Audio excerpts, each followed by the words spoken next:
Hello and welcome to the latest edition of the Cloud Native Now podcast. I'm Mike Vizard, and once again we're here with Paul Nashawaty, who's what is your formal title? I don't think I ever used that before, but let's establish that. Mike, great to be here. As the practice lead and lead principal analyst for the app dev practice at the Futurum Group, I cover day 0, day 1, day 2, build, release, and operations. Yeah. All right, cool. So we've seen Red Hat start talking about Lightspeed, and there's a couple of flavors of Lightspeed, but Lightspeed is, in the context of their Red Hat OpenShift platform, is a Gen AI tool that helps you essentially better understand how do you build stuff on top of and deploy stuff on top of OpenShift. It doesn't actually manage the clusters yet. That may be something handled by Lightspeed for Ansible or something else in the future. We'll see how that goes. But clearly, we're starting to see Gen AI come to Kubernetes, and arguably, this is a platform that needs it more than many others because of its complexity. And so are we seeing a new way of thinking about how to manage Kubernetes clusters at a higher level of abstraction?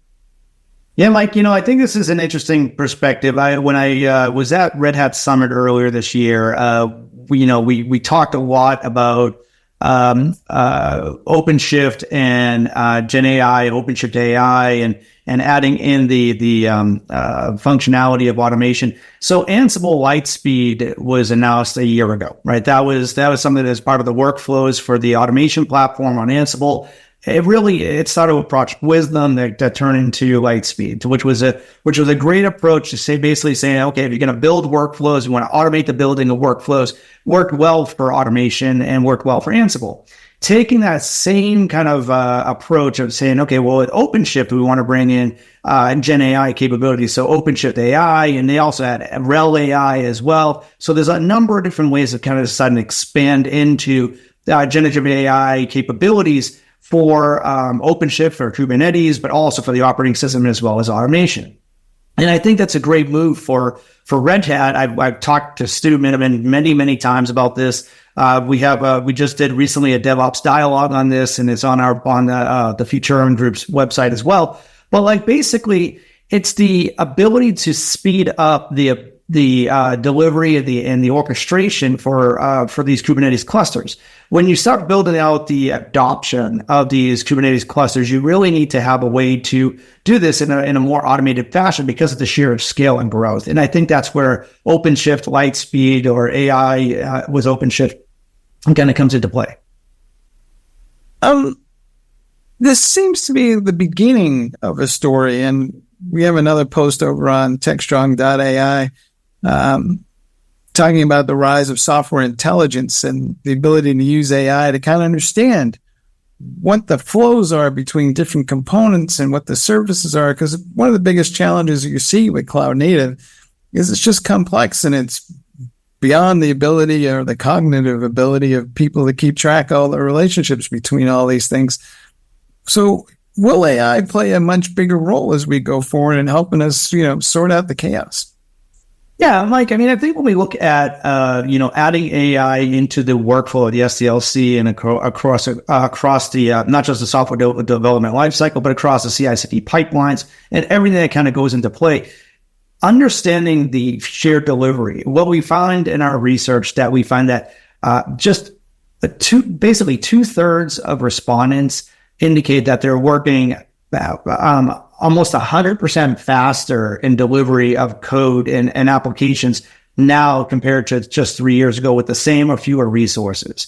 And if you start extrapolating out where that's going in the market, there's no way that you can throw more hands at these projects to get these code delivered out the door faster without using some type of tools like AI to do that. So the interconnectivity between the workflow and the information that ties it all together, that will be defined and developed by the innovation of the DevOps teams and the innovation of the developer. But once it's created, using AI in order to do the execution, it makes logical sense. And that gives you the economy of scale as well.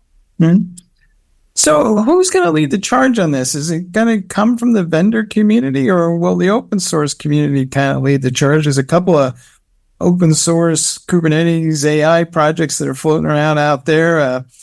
It's still early days, but sometimes I feel like, the vendor community plows ahead, and then the open source community shows up a couple of months later and says, we'll just take it from here. Well, I mean, there's usually a means to an end, right? I mean, if the vendor community sets something up and it gets you faster time to value, but it doesn't give you full functionality, that might be an opportunity for the open source community to expand on it. The question I have is two things. One, how much advantage do you have, or what's the delta between what the open source community provides versus what vendors provide? Is it 10%? Is it 30%? Is it 50%? What's the delta between the functionality? The second thing is if organizations are actually deploying and how they're deploying based on these automated platforms, are they fully taking advantage of what the vendors are providing versus adding that additional functionality that you can get for open source? The reason why that's a big factor is because if the organization takes on the open source initiatives themselves, they own that initiative all the way through. And they have to own the support, the delivery, the creation, all of it that goes along with it. That means that 2 a.m. call to the SRE because the pipeline's down will happen, and they have to own it all the way through. Now, the difference is if you get that 2 a.m. call and you're working with a vendor, you have vendor enterprise level support potentially. If you use an open source, you're basically stuck to the community. So with all that said, I think that it makes a lot of sense for understanding the gaps between what the faster time to value is versus what deltas are needed for the additional functionality. How do you think this will impact the skills required to ultimately implement all this stuff? Because I can see a day when, that mere mortal IT administrator doesn't necessarily need to be a DevOps expert to manage Kubernetes clusters. Yeah, I agree. Actually, I think but we're a long way from there. Taking a human out of the loop right now is not it's not really an option because I don't think it's mature enough to do so. However, with that said, I do think that you take your skilled talent that can develop in these workflows, create those templates, and then use tools like we were just talking about Lightship, right? Like Speedway, and take those workflows and put them in play. If you have those workflows in play, you don't need to have that high level of talent to keep pushing the big green button, so to speak. So I think that the workflows have to be developed. That is, in my opinion, working in collaboration between the organization's bench strength as well as working with vendors that can deliver the solution. To that end, are we getting to a point where the DevOps teams will go solve more complex problems? And I'm asking this question because one of the things I hear from DevOps teams all the time is they go, yeah, we could create a template for that, but we're so busy holding everything else together, we don't have time to go create the template.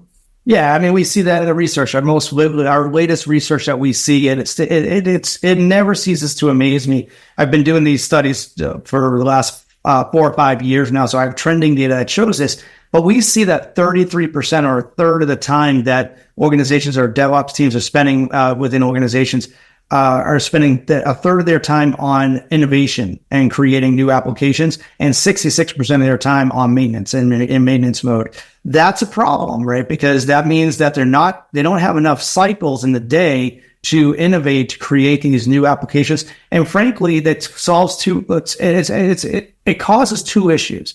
One, job satisfaction becomes into play. DevOps teams, they don't want to go to work every day, and developers don't want to go to work every day working on maintenance. It's just not something that's interesting. It's not fun, right? The other thing is you don't have skill gap development or skill development. You end up having, you just have to continuously work on doing the, tedious tasks. Not fun. That's not what organizations want. That's not what the staff wants. The other side of it is if you take those pieces in play and provide more innovation, then you can actually produce higher levels of output with those workflows. And by producing those higher levels of output, you can put templates in place that produce better results. Problem is, I haven't seen this in the last 4 or 5 years. I see the same results every year I run this trending study that a third of the time is spent on innovation and 2/3 of the time spent on maintenance. And I don't know if that's going to break anytime soon. Well, let's hope that AI will break the vicious maintenance cycle, because that would be like the coolest thing going that we can immediately do, I think, or sooner than later, because some of the stuff that we're thinking about doing is a little on the far end of fanciful, and we'll get there one day, but there's a lot of scut work that just gets in the way. Definitely does. Definitely does. All right. Speaking of changing the way that we manage environments, there's been a lot of discussion about the rise of platform engineering, and we have a conversation with Keith Babo over there from Solo.io on TechStrong TV. And he's just pointing out that I think maybe the rise of cloud native is what's driving the move to platform engineering, because, the complexity begets a need for a simpler approach. Are these two things kind of joined at the hip in your mind? I mean, yeah, I think that there's a lot of synergies between the two, methodologies and relationships between delivering cloud native code and such. But here's where I think the rise of platform engineering really kind of comes into play. I mentioned just a minute ago about the trending data that I've been running, right? And I was talking about, in this one particular cloud native study I do, we had this gathering information around the CI/CD pipeline, and we were looking at the continuous integration testing. And in 2022, so yeah, I'm going back a couple of years, but in 2022, we saw only 29% of the respondents did continuous integration testing. In 2023, that number jumped to 66%. And part of the reason behind that is when you start looking at DevOps, SREs, and platform engineering and development, there's the concept of moving or shifting left, moving things closer to the engineers, to the developers. But by having the ability to shift left the responsibilities and have the platform engineering teams develop those closer to the source of application creation, solves a lot of problems that organizations run into. Now, what I mean by that is, in the 2022 study, what we were finding was DevOps teams, the business KPIs was to push the code out the door faster. Push the big green button, get the code out the door. So QA was going, hey, we got a problem. They're going, don't care, push the code out the door faster, right? Now, which ended up potentially causing problems. So my analysis there, talking to those companies, the response was basically, look, we have sprint reviews every 2 weeks. We have a SaaS-based application. We're going to continuously update. And if we find problems with the end users, we'll make those updates every 2 weeks. They won't see a problem. Problem with that is the attention span for end users is instant gratification. If it doesn't work the first time, you're at risk of losing that client forever. So that's the problem that we see with the rise of platform engineering. It's solving the problem of harmonizing the business KPIs. You may hear a lot of organizations talking about SLOs, or service level objectives, versus service level agreements, right? They're moving towards these objectives where everyone's rowing in the same direction toward that North Star. That's where the platform engineering team kind of comes in and shines. That's where there's an alignment between platform engineering and cloud native application development. As part of that, are we seeing a different mindset here from the folks in charge of the platform engineering team? Because back in the day, a lot of folks embraced DevOps to get away from centralized IT, and now we're back with platform engineering, and to a lot of developers, it smells like, the new boss is the same as the old boss. Yeah, well, I think that's a good point. It's a good question, but I also think that the evolution of the tech stack changed over the years, right? Platform engineering historically, in I would say in a heritage kind of view of the word platform, whether it's phrase platform engineering, was more about the infrastructure and less about delivery of the applications. Now we see platform engineering moving up stack into the business logic and worrying about the end to end. So looking from the business logic all the way down to the endpoint devices, right? Looking through doing tracing. When I look at our observability study, we see cloud log monitoring and tracing being one of the top things that organizations are considering. historically, the tracing and the monitoring down at the infrastructure layer was platform engineering, right? And now we're seeing that happening at the application level all the way down through the stack. So I think that there's an elevation of skill moving up stack into the business logic, where historically it was focused predominantly on infrastructure. As you kind of like think this all the way through, then will AI be embedded into the platform engineering strategy? And these three things are now joined at the hip: platform engineering, the shift to AI, and the rise of cloud native. They all kind of, one is the ankle, one's the knee, and one's the shin bone, right? I like the body analogy there.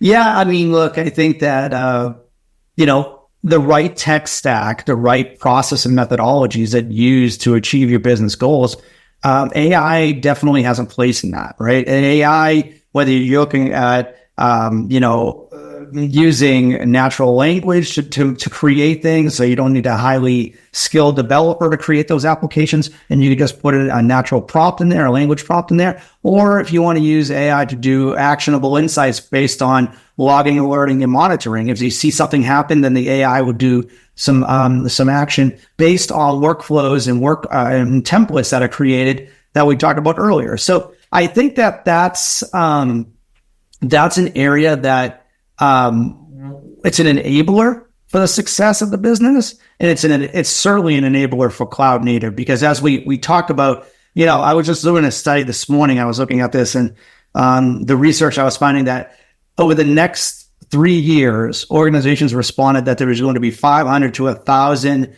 production applications running at the edge locations. If there's that much production applications running at the edge locations, it's very difficult for a human to be in the loop to make sure that everything is running properly. You need to have some type of lens into that with automation, and I think that's where AI plays into it. Yeah. So we also have this interesting shift happening that's related to AI. We're seeing more uses of containers and Kubernetes to go build the AI models, and more consumptions of GPUs that are hard to find. And there's a lot of obsession about utilization rates of those GPUs.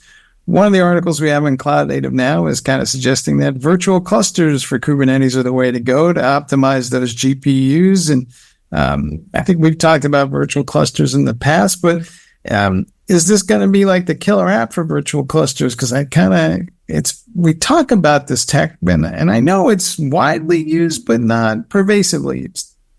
Yeah, I mean, look, I think virtual clusters is a way to take advantage of the steps of utilizing GPUs in a multi-tenancy environment, and it also allows for the architecture to drive more horizontally and scale across a cost-effective way of delivering. Now, the one thing that I like to kind of bring up, and when we talk about these kind of conversations around Kubernetes clusters and cloud native and GPUs versus CPUs versus TPUs versus whatever you're going to use for some type of processing, it's important to understand what level of processing power you need for your AI instantiation.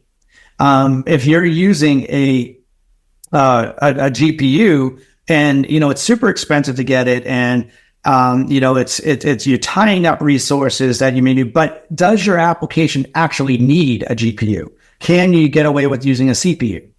Or do you need a TPU? Do you need something that's higher capacity than what a GPU can do? The question really comes down to is balancing the time resources to the time that's needed for to build out your learning models. If you can do that appropriately, that's where you're going to utilize the best technology for the solution you're trying to achieve. If you're not doing that, you're really tying up resources. That's going to be to some extent, you're over provisioning for something you don't need to over provision for. Mm-hmm. And it's always been surprising to me how much over provisioning there is in the land of Kubernetes, because theoretically you're supposed to be able to scale up and down dynamically, and that's a core feature, and yet we don't. And is that just a bad habit?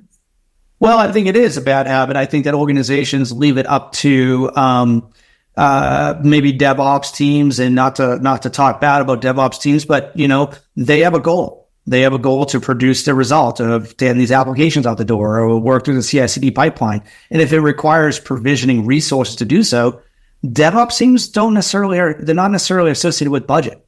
So they basically say, okay, well, I'm just going to grab the resources I need, and they may over provision because they're getting the job done, but they're over provisioning to get the job done. And it has to be some belts and suspenders in place in order to check those things. Right. They are rewarded on making sure the application is available. And the last thing they want to do is be bothered by some incident that occurred because there wasn't enough memory. So they are going to just kind of default to the most expensive item, or they might not even be aware of what it actually costs because nobody told them. Exactly. And then if there's no pressures on them, then then the behaviors will continue. All right. There we go. Now, last topic. Returning to the subject of stateful applications, but we saw the folks over at Slack have come up with an operator to help to deploy some of these. Where are we on this whole adventure with stateful applications on Kubernetes? Is it now a standard thing? Because earlier on, it was kind of like this whole philosophical debate about don't ever do it. It's only for stateless apps, and store your data somewhere else. And how much data are we seeing on Kubernetes clusters? Well, stateful environments within Kubernetes clusters is certainly not new. I mean, this is something that's been coming out this was the challenge when clusters were built. Kubernetes clusters were built because you can certainly run stateless environments and have applications that don't have to worry about the data integrity and such, and that's all well and good. You immediately just processing. But the minute you want to run applications that move away from your heritage environment, your past kind of architectures, and you want to move those data sensitive or check the data integrity of those applications, you need to have a stateful environment, right? You need to have a way to have the consistency in the data, that you have snapshots that you can take. You have ways to roll logs and such, and that all requires the ability to have access into those APIs. So many storage vendors are using the CSI driver or CIS driver to make sure that the Kubernetes cluster is working properly. But what we're seeing is the more and more functionality that you see in traditional architectures that's moving to Kubernetes environments, even though Kubernetes is 10 years old now, we're in a 10-year-old anniversary. And even though Kubernetes is out there, it's been out there for a long time, there's still some situations where Kubernetes just doesn't fit the need for heritage applications. Until that functionality is brought into those Kubernetes clusters, that's when we'll see those the full functionality of Kubernetes and the workloads. Yeah, I feel like, to your point, there's still work to be done in this whole area in terms of optimizing Kubernetes for these types of workloads. What is the overall sense of the level of maturity here? Well, maturity is all in the eye of the beholder on what you're trying to achieve. I mean, like when I look at the way I define a maturity model within the applications, I mean, I look at it in a 5-phased approach, and applications and organizations can fit in any one of those 5 phases. And organizations can have applications that sit in any one of those 5 phases. So, an organization itself may have phase 1 to phase 5 and have, hundreds of applications that fit in any one of those stages. But I think when you look at maturity and you think of moving from, a heritage monolithic architecture, a 3-tier architecture, and you want to move that into a cloud native state with a stateful application that's running there, the storage and all the associated pieces that go along with it need to be tracked appropriately. All the lines need to be in perfect alignment in order for the connectivity of the data, for the connectivity of the application, and the access points. The big question, Mike, in my opinion here is when you start breaking this apart and you start refactoring, when you have those heritage applications and move them into a stateful environment in Kubernetes, and you build this entire architecture to support this new stateful environment within Kubernetes, what are you gaining by going from your heritage environment to this new environment? Are you gaining cloud native functionality? Absolutely. Are you gaining microservices? Absolutely. But are you gaining any performance? Are you gaining any BCDR scenarios? Or do you have governance and compliance for data sovereignty issues. I mean, all these things kind of come into play when you're looking at moving these large data set applications into Kubernetes clusters, but you also have the underlying storage that has to align to it as well. So maturity depends on the application. That's all I guess I'll leave it at that. It really does depend on what's going on in that application, but it also depends on how the organization may have multiple applications that are running in this space. All right. Well, data has gravity, and there will always be greenfield apps. So we're definitely going to have stateful apps on Kubernetes clusters. It's just a question of how many and how often. Hey, Paul, as always, enjoyed the chat. Thanks, Mike. It's been great. All right. And thank you all for listening to the latest edition of the Cloud Native Now podcast. And we hope that you're having great adventures with cloud native computing in general. And until we talk to you, we'll see you next time.